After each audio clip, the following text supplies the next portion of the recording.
நீங்கள் பார்த்துக் கொண்டிருப்பது உங்கள் விஜய்.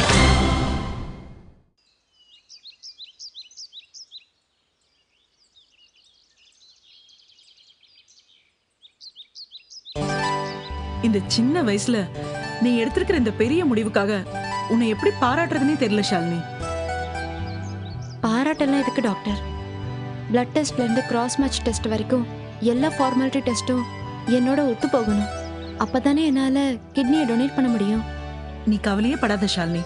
ஓ ரிசல்ட்டும் ஜெயந்தியோட ரிசல்ட்டும் கண்டிப்பா ஒத்து போகும். அதுக்காக தான் டாக்டர் நான் டெய்லி கடவுள்கிட்ட வேண்டிட்டு இருக்கேன். நல்லவங்க பிரார்த்தனை எப்பவுமே வீண் போகாது ஷாலினி. கண்டிப்பா கடவுள் உன்னோட வேண்டுதலை நிறைவேற்றி வைப்பாரு. உன்னாலதான் ஜெயந்திக்கு மறுவாழ்வே கிடைக்க போகுது. அப்படி பெரிய வார்த்தையெல்லாம் சொல்லாதீங்க டாக்டர். என்னால முடிஞ்ச ஒரு சின்ன ஹெல்ப்.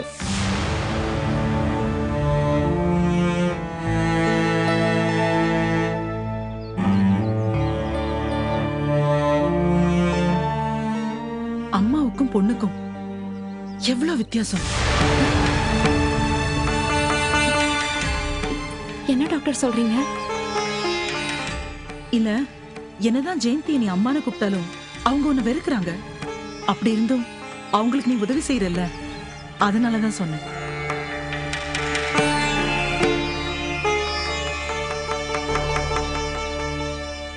என்ன பெத்தவங்க நான் பிறந்த உடனே பிடிக்காம தானே தூக்கி போட்டுட்டாங்க. அப்புறம் எப்படி மத்தவங்களுக்கு பிடிக்கும் டாக்டர்?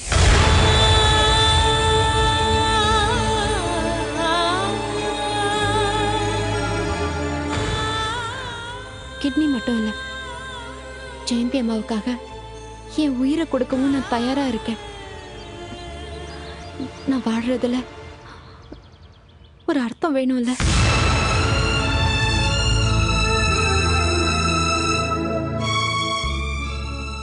ஷாலினி, நீ ஜெயந்தி மேல வச்சிருக்கிற இந்த பாசம் நிச்சயமா அவளை காப்பாத்தும்.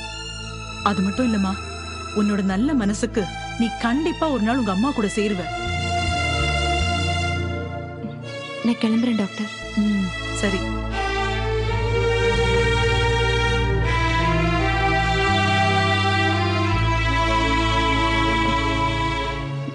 நான் வரேன் நந்து.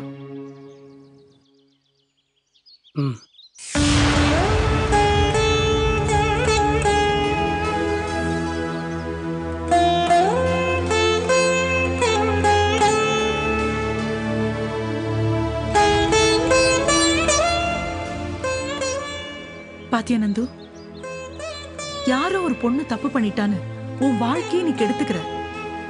ஆனா இந்த பொண்ணு தான் வாழ்க்கையே கெடுக்கிறாங்கன்னு நல்லா தெரிஞ்சும் அவங்களுக்காக வேண்டி உயிரையே கொடுக்கவும் தயாரா இருக்கா.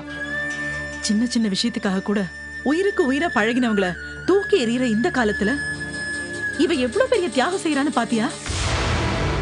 இவளோட நல்ல மனசுக்கு இவளோட எல்லா ஆசையும் ஆண்டவன் நிறைவேற்றி வைக்கணும். உனக்கு பொண்ணுங்கனாலே பிடிக்காதே, இப்ப என்ன சொல்ற?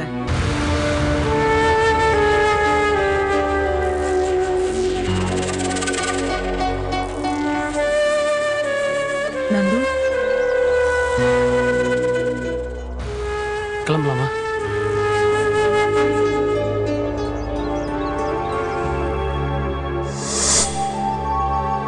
தாத்தா தாத்தா, கிராஸ் மேட்ச் டெஸ்ட்ல எனக்கும் ஜெயந்தி அம்மாவுக்கும் ஒத்து போகுதுன்னு டாக்டர் சொன்னாரு. மத்த எல்லா ரிசல்ட்டும் பர்ஃபெக்ட்டா மேட்ச் ஆகுதான். வேற யார் கிட்னியும் ஜெயந்தி அம்மாவுக்கு அந்த அளவுக்கு பர்ஃபெக்ட்டா மேட்ச் ஆகுமா இல்லையான்னு தெரியாதுன்னு டாக்டரே ஆச்சரியப்படுறாரு. இனி வேற யாரும் தேவையில்லை, நானே கிட்னி டொனேட் பண்றேன். என்ன தாத்தா, நான் எவ்வளவு சந்தோஷமான விஷயத்த சொல்லிட்டு இருக்கேன், உங்க முகத்துல சந்தோஷத்தையே காணும். ஷாலினி, உன்னை பொறுத்த வரைக்கும் இது சந்தோஷமான விஷயம்தாம்மா. ஆனா எனக்கு என்ன தாத்தா சொல்றீங்க? ஆமாம்மா, ஜெயந்தி வாழ்க்கை எனக்கு எவ்வளவு முக்கியமோ அவ்வளவு முக்கியம் என் பேத்தி வாழ்க்கை. தாத்தா, நான் உங்க பேத்தியா? ஆமாம்மா, நீ என் பேத்தியே தான்.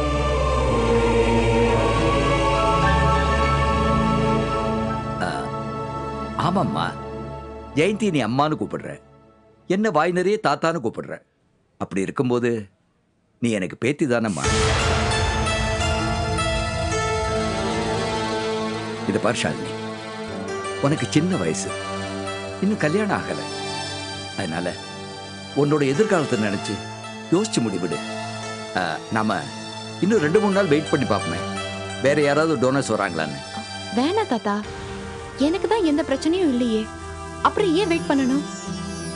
இப்படியே வெயிட் பண்ணிட்டே இருந்தா அப்புறம் ஜெயந்தி அம்மாவுக்கு ஏதாவது, அதை நினைச்சா எனக்கு பயமா இருக்கு. வேண்டாம் தாத்தா, நான் முடிவு பண்ணிட்டேன்.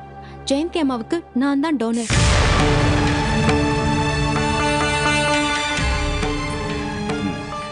சரிம்மா.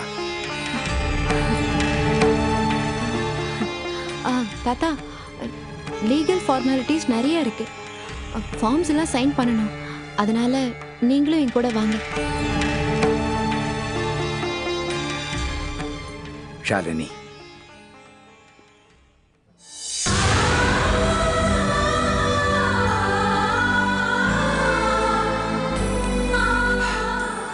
God bless you. வா போலாம்.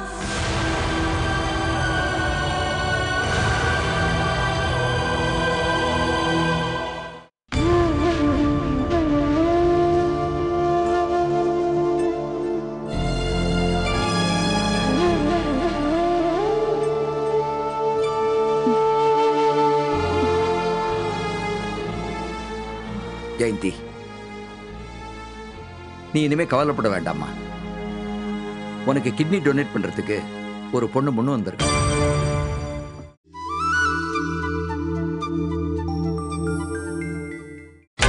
நீங்கள் பார்த்துக் கொண்டிருப்பது உங்கள் விஜய். உனக்கு கிட்னி டொனேட் பண்றதுக்கு ஒரு பொண்ணு முன்னு வந்திருக்கு. அதுக்காக நான் உடனே சந்தோஷப்பட முடியுமாப்பா? டெஸ்ட் எல்லாம் எடுக்கணும், அது மேட்ச் ஆகணும். எல்லா டெஸ்டும் எடுத்தாச்சுமா.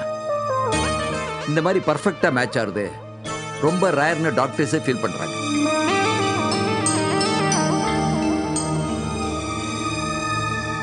யாருப்பா அது? நமக்கு அவங்க பிளட் ரிலேஷனா? ஆமாம்மா. பிளட் ரிலேஷனா? யாருப்பா? நமக்கு இல்லம்மா, அது என் ஃப்ரெண்டு தனசேகருக்கு. நம்ம பேப்பர்ல அட்வர்டைஸ்மெண்ட் கொடுத்தோம் இல்லையா, அதை பார்த்துட்டு அவர் அரேஞ்ச் பண்ணியிருக்காரு. இன்ஃபேக்ட் நான் அந்த பொண்ணை பார்த்ததே இல்லை. ஓ அப்படியா? எவ்வளவு லட்சங்கள் கேட்டாங்க? ஏய், பணத்துக்காக இல்லம்மா, மனிதாபிமான அடிப்படையில் ஹெல்ப் பண்றதுக்காக முன் வந்திருக்காங்க.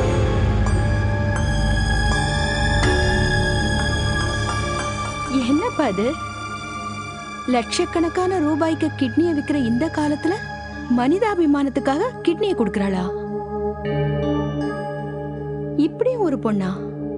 என்னால நம்பவே முடியலையே. நம்பித்தாம ஆகணும். இந்த மாதிரி பொண்களும் உலகத்துல இருக்காங்க. அப்பா, எனக்கு அந்த பொண்ணை உடனே பார்க்கணும், கூட்டிட்டு வாங்க. நோனோ, நீ இப்ப அவளை பார்க்க முடியாது.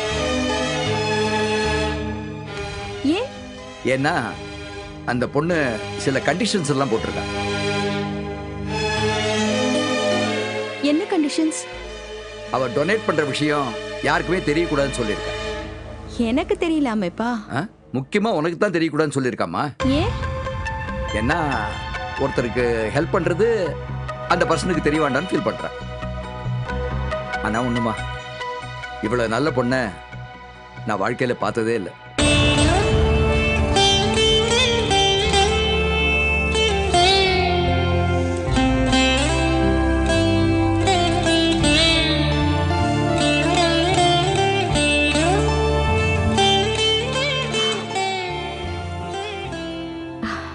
இப்பதான்ப்பா அந்த பொண்ணை பார்க்கணும்னு எனக்கு ஆசையா இருக்கு. அவளுக்கு தெரியாமலையாவது நான் அவளை பார்க்கணும்ப்பா. ட்ரை பண்ணி பார்ப்போம்மா. இவ்ளோ பெரிய தானம் பண்ண அந்த பொண்ணோட அம்மா ரொம்ப நல்லவளா இருப்பா போல இருக்குப்பா. ஆ?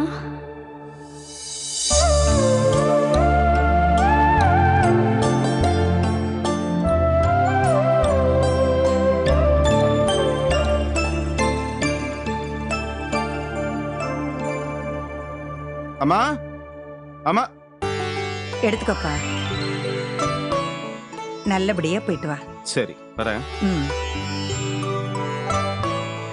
அண்ணா வா ஷாலினி. நானே உன்னை பார்க்கலாம் தான் வந்துட்டு இருந்தேன், நீயே வந்துட்ட. என்ன நான் கையில பேக்ல எடுத்துட்டு வந்திருக்கீங்க? எங்கேயாவது ஊருக்கு போறீங்களா? ஆமாம்மா, பேங்க் வேலை விஷயமா ஒரு வாரம் டெல்லிக்கு போறேன். நான் வந்து போற வழியில உன்னை ஹாஸ்டல்ல பார்த்துட்டு போலாம் தான் நினைச்சேன். நீயே நேராக கிளம்பி வந்துட்ட. நீ ஒன்று பண்ணு, ஒரு வாரம் ஹாஸ்பிட்டலுக்கு லீவ் சொல்லிட்டு அம்மாவோட வந்துரு. இந்த வாரம் என்னால லீவ் போட முடியாதுண்ணா. ஏன்? அது அது வந்து ஒரு ஆபரேஷன் இருக்கு. ஆபரேஷனா? யாருக்கு ஆபரேஷன்? என்ன ஆபரேஷன்? அது எனக்கு ஆபரேஷன் தியேட்டர்ல டியூட்டி போட்டிருக்காங்க. 24 ஹவர்ஸும் நான் அங்கதான் இருக்கணும். அதான் சொன்னேன். அதுவா? நான் கூட நீ ஆபரேஷன் சொன்னோன்னு பயந்தே போயிட்டேன். அவ்வளோ பெரிய ஹாஸ்பிட்டல்ல நீ மட்டும் தான் நர்ஸா? வேற யாரும் இல்லையா? இல்லைண்ணே, கமலா டாக்டர் என்ன நம்பிதான் இவ்வளவு பெரிய பொறுப்பை ஒப்படைச்சிருக்காங்க. இப்ப போய் என்னால முடியாதுன்னு சொன்னா அது நல்லா இருக்காதுண்ணே. என்ன ஷாலினி இது? ஒரு சாதாரண விஷயத்தை போய் இவ்வளவு பெருசா பேசிட்டு இருக்க? இல்லப்பா, டாக்டர் இவளை நம்பி இவ்வளவு பெரிய பொறுப்பை ஒப்படைச்சிருக்காங்க. இவ செய்யலன்னா அது நல்லா இருக்காது. என்னம்மா நீங்களும் அவளுக்கு சாதகமா பேசிட்டு இருக்கீங்க? ஒரு வாரம் நீங்க எப்படி தனியா இருப்பீங்க? இத பாரு, நீ போற இடத்துல நல்லபடியா இருந்து நேரத்துக்கு சாப்பிட்டேன்னா அதுவே எனக்கு போதும். நான் நல்லா இருப்பேன். சரி ஷாலினி, அப்ப நான் கிளம்பட்டுமா? சரிண்ணா. வரமா? போயிட்டு வாப்பா. உடம்பு பத்திரமா பாத்துக்கோங்க. அண்ணா அண்ணா என்ன ஆசீர்வாதம் பண்ணுங்க. என்னாச்சுமா இவளுக்கு? என்ன திடீர்னு ஆசீர்வாதம் வாங்கிட்டு இருக்க?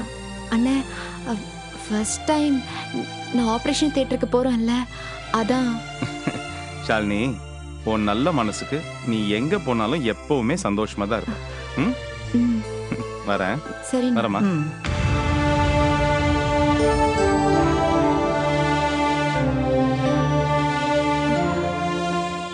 அம்மா, நீங்களும் என்ன ஆசீர்வாதம் பண்ணுங்க. நல்லா இருமா. கடவுள் எப்போதும் உனக்கு துணையா இருப்பாரு. வா.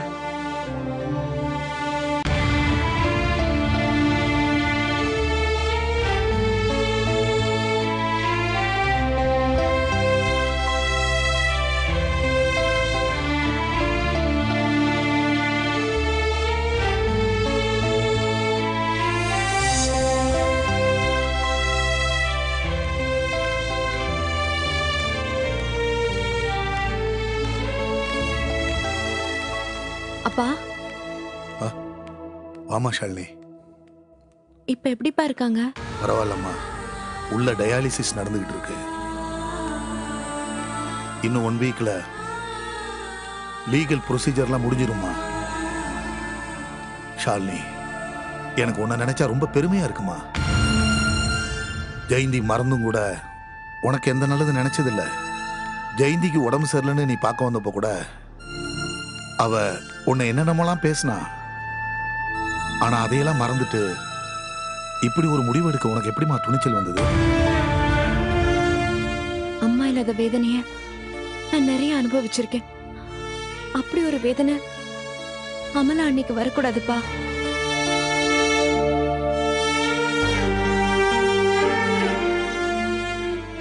டாக்டர் என்ன சொன்னார் தெரியுமா? இதை விட மேட்ச் ஆகுற கிட்னி ஜெயந்தி அம்மாவுக்கு கிடைக்கவே கிடைக்காதுன்னு.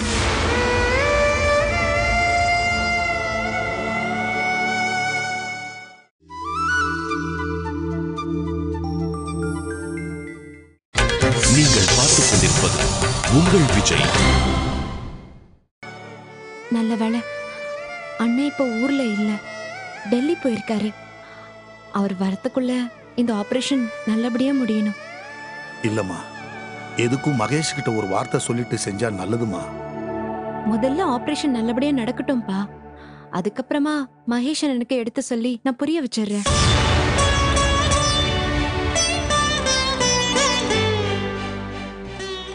அப்பா அம்மா இல்லாத அனாதையா இருக்கோமேன்னு நான் பல நாள் வருத்தப்பட்டிருக்கேன். ஆனா இப்ப அதுக்காக சந்தோஷப்படுறேன். அதனால லீகலா எந்த பிரச்சனையும் இல்லை. என் விருப்பப்படியே ஜெயந்தி அம்மாவுக்கு கிட்னி கொடுக்க முடியுது. ஷாலினி, ரொம்ப நன்றிமா. அப்பா என்ன பண்ணீங்க? ஏன் கிட்ட போய் இதுவே நான் உங்க பொண்ணா இருந்து அம்மா வயித்துல பிறந்திருந்தா இதை நான் செஞ்சிருக்க மாட்டேனா?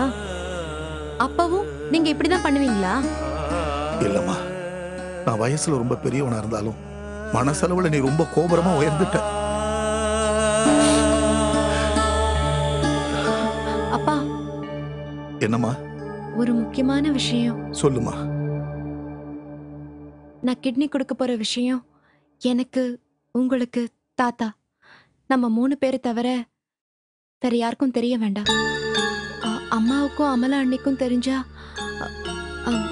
அவங்க இதுக்கு ஒத்துக்க மாட்டாங்க. சரிம்மா, நான் பாத்துக்கிறேன். நான் போய் டாக்டரை பார்த்துட்டு வரேன். சரிம்மா.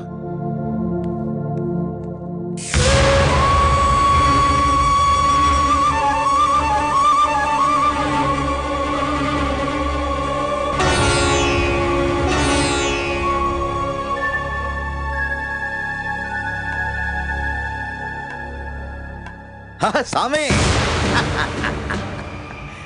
நான் வந்திருக்கேன் உங்களை பார்க்கத்தான். பாவம், ஷாலினி மனசு வச்சதால ஜெயில் தண்டனையிலிருந்து தப்பிச்ச உங்க பொண்ணு இப்ப யமனோட பாசக்கயிறுல மாட்டிக்கிட்டு முழிக்கிறா போல இருக்கே. என்ன சாமி, இந்த விஷயம் எல்லாம் எனக்கு எப்படி தெரியும்னு பாக்குறீங்களா? உங்க சுத்து வட்டாரத்துல எது நடந்தாலும் முதல்ல யாரு காதுக்கு வரும்? இந்த மெய்யப்பன் காதுக்கு. ஏன் சாமி, கிட்னி கொடுக்க யாராவது வந்தாங்களா? வந்திருக்க மாட்டாங்க. ஒருத்தன் கூட வர மாட்டான். ஏன்னா உங்க பொண்ணு கொஞ்ச நஞ்ச பாவமா செஞ்சிருக்காங்க. சாமி, எல்லாரும் சொல்லுவாங்க போன ஜென்மத்து பாவத்தை இந்த ஜென்மத்துல அனுபவிக்கணும், இந்த ஜென்மத்துல செய்யற பாவத்தை அடுத்த ஜென்மத்துல அனுபவிக்கணும். அதெல்லாம் மாறி போச்சு. இப்ப செய்யறதுக்கு அப்பப்போ அனுபவிக்கணும். உங்க பொண்ணு செஞ்ச பாவத்துக்கு இந்த ஜென்மம் மட்டும் இல்ல, அடுத்த ஜென்மமும் பத்தாது. சின்ன பொண்ணுன்னு கூட பார்க்காம ஷாலினி வாழ்க்கைய சீரழிச்சு என்னென்ன செய்யணுமோ எல்லாம் செஞ்சிருக்காங்க. அவளுக்கு பார்த்த மாப்பிளைய கொலை பண்ணி சட்டத்துல இருந்து தப்பிச்சிட்டாங்க. இப்போ எமங்கிட்ட இருந்து எப்படி தப்பிப்பாங்க? முடிஞ்சு போச்சு. முடிஞ்சே போச்சு. எல்லாம் முடிஞ்சு போச்சு. இனிமே உங்க பொண்ண வெள்ளை துணி போட்டு நிறுத்து மையப்பா. என் பொண்ணை பத்தி அனாவசியமா ஏதாவது பேசின அவளை எப்படி காப்பாத்துறதுன்னு எனக்கு தெரியும். அவளோட ரத்தமே அவளை காப்பாத்த வந்திருக்கா. யாரு? உங்க பேத்தி அமலாவா? என்னோட இன்னொரு பேத்தி ஷாலினி.